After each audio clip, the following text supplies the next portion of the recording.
Assalamualaikum warahmatullahi wabarakatuh.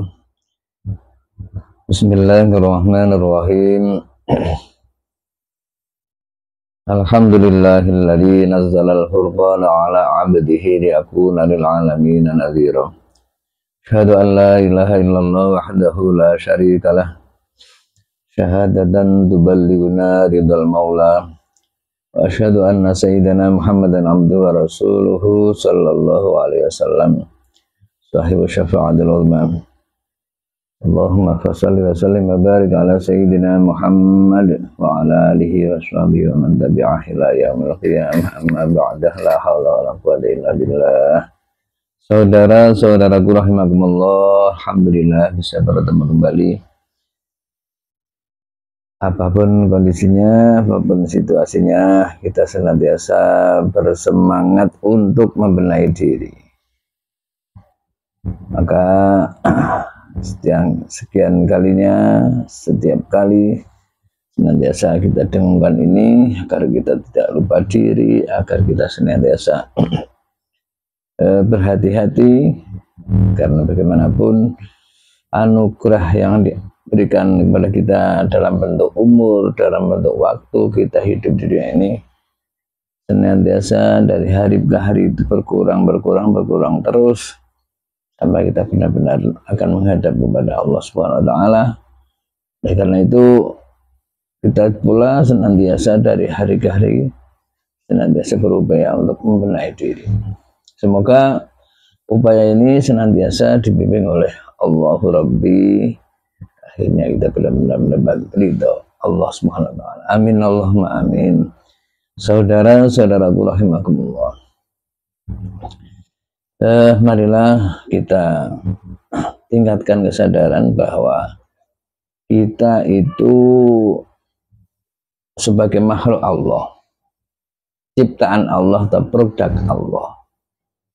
Jadi kita dikehendaki, kita mendapat anugerah, mendapat kesempatan diciptakan oleh Allah, yaitu kita mendapat nikmat yang Dia datari, yaitu wujud. Kita oleh Allah diberi kesempatan untuk tampil dalam kehidupan ini. Kita ditempatkan di tempat yang namanya bumi yang terhampar, yang sedemikian nyaman, aman, dihuni, dan sekian banyak apa yang kita butuhkan itu sudah sedemikian disediakan. Dan ini tentu bukan satu kebetulan. Semua atas dasar settingan Allah, rencana Allah. Dan ini sudah sedemikian apiknya, sedemikian menurut kebijaksanaan Allah dan tentu keilmuan Allah, semua telah dikuasainya, semua telah disettingnya, diaturnya sedemikian rupa. Oleh karena itu, marilah sudah kita merenung bahwa kita bagaimanapun harus senantiasa berupaya untuk bersyukur.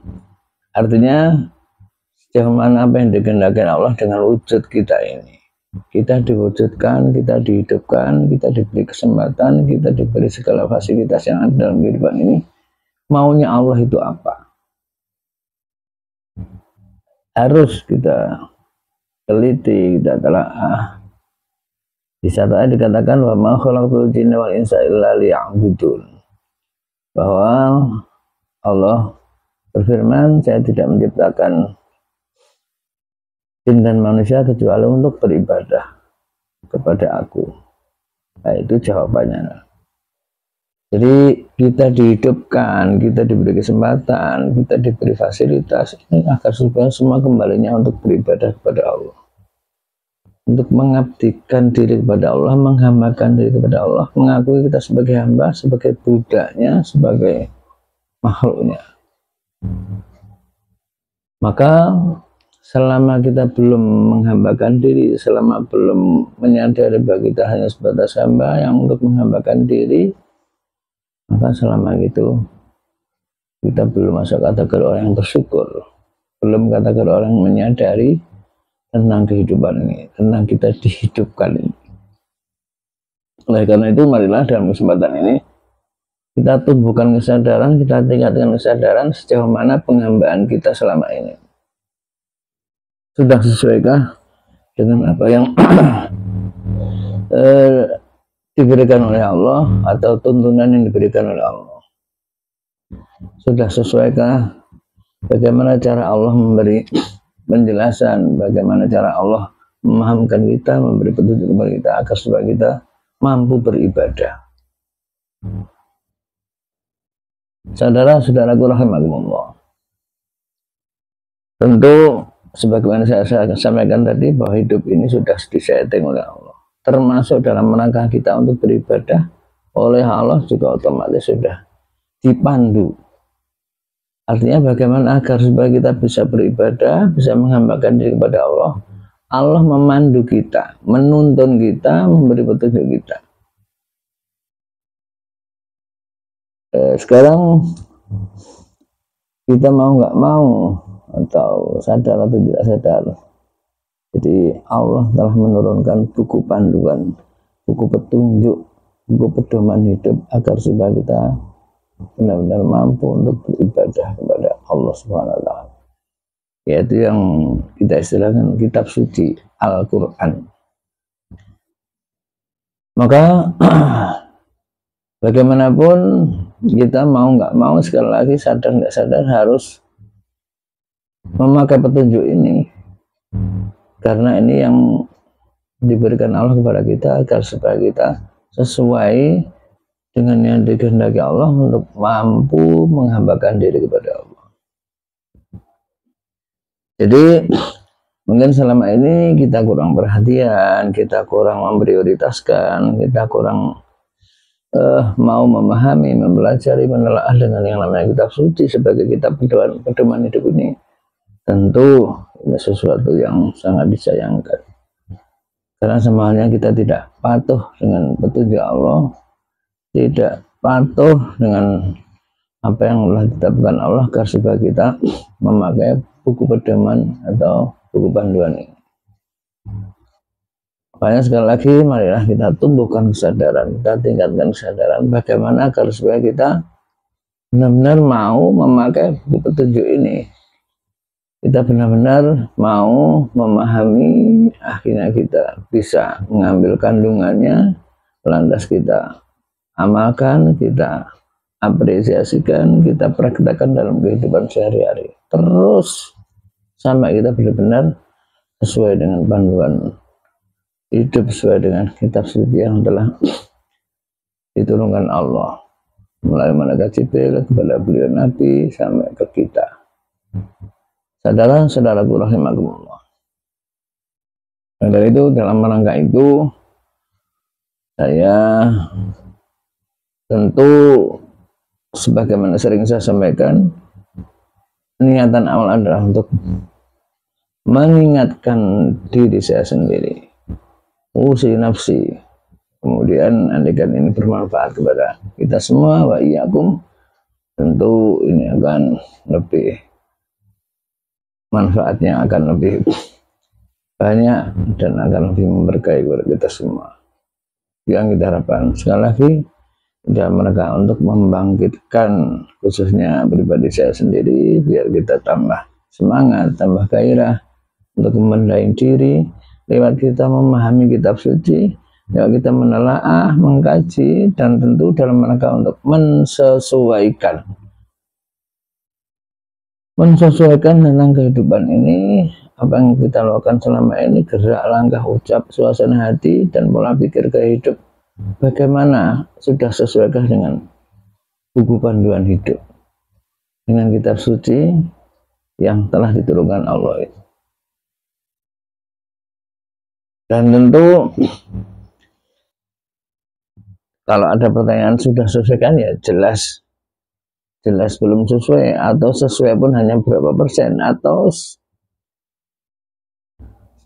entah apapun bentuk prosentasenya atau kadar yang seminim mungkin, tapi yang jelas kita punya bekal, yaitu kemauan. Jadi kemauan ini harus kita senantiasa kita tumbuhkan, kita tingkatkan dalam rangka itu. dan kita harus bersyukur, berbangga diri dengan adanya kemauan. Dan tentu kemauan itu sendiri adalah yang menumbuhkan, yang menanamkan juga Allah. Dan ini kita syukuri dan terus kita gaungkan, terus kita tingkatkan, terus kita dalam rangka untuk memahami, menelaah, terus mengambil kandungan-kandungan dalam kitab suci. Terus ini kita kerjakan sampai akhir hayat, sampai selama hidup. Dan tentu andaikan ini bisa terrealisasi, konsekuen, konsisten sampai kita benar-benar menghadap Allah, tentu ini satu prestasi yang sangat bisa dibanggakan. Artinya apa? Di dalam satu ungkapan dikatakan bahwa barang siapa yang cita-cita terbesarnya dalam rangka untuk mengagungkan takzim kepada beliau Nabi, diantaranya tinggalan beliau Nabi atau mukjizat yang teragung dari beliau Nabi yaitu Al-Quran, dan mengagungkan beliau Nabi lewat mengagungkan Al-Quran, maka itu adalah orang yang paling bahagia.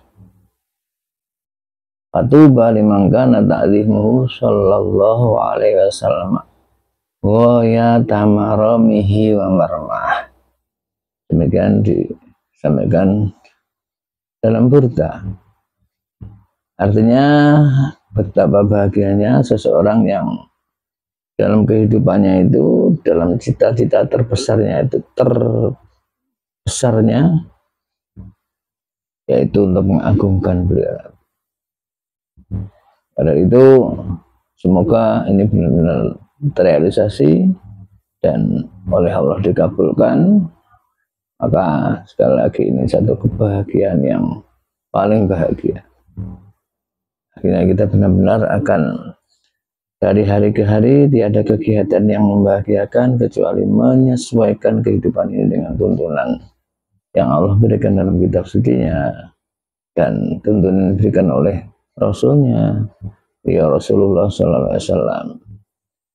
Dan lagi semoga Allah mengabulkan ini dan akhirnya kita benar-benar mendapat ridho dari Allah Subhanahu Wa Taala. Amin Allahumma amin. Assalamualaikum warahmatullahi wabarakatuh.